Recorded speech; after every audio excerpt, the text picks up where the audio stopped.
Quel bien cela fait de voir Jésus exulter ainsi. Nous en avons particulièrement besoin pendant cette période de confinement. Et voilà, c'est une libération. Notre cœur s'ouvre lorsque nous lisons ces versets de Saint Luc. Mais pourquoi Jésus exulte-t-il ainsi? Eh bien, quelques versets auparavant, Saint Luc nous explique que Jésus a envoyé 72 disciples dans toutes les villes environnantes pour annoncer que le royaume s'approchait de nous. Et voici que les disciples reviennent, le cœur joyeux, parce que ça a marché, ça a fonctionné. Bon, je ne dis pas que leur travail s'est toujours fait facilement. Si l'évangélisation était un travail facile, ça se saurait.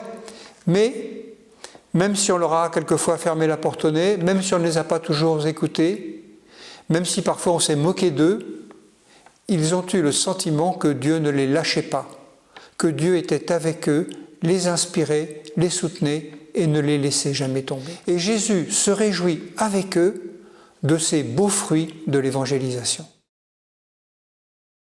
L'animation des petites communautés fraternelles de foi nous a été confiée à mon épouse et moi, et ce n'est pas évident d'animer des équipes dont le but est de se réunir pour prier ensemble alors que tout le monde est enfermé, de tisser des liens de fraternité avec des frères et des sœurs qui ne sont joignables que par le téléphone ou que par Internet.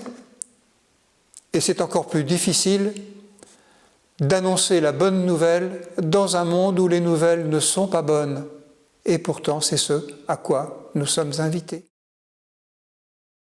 Le parcours des petites communautés fraternelles de foi nous fait cheminer cette année vers la semaine de la joie que nous vivrons à l'occasion des fêtes de Pâques.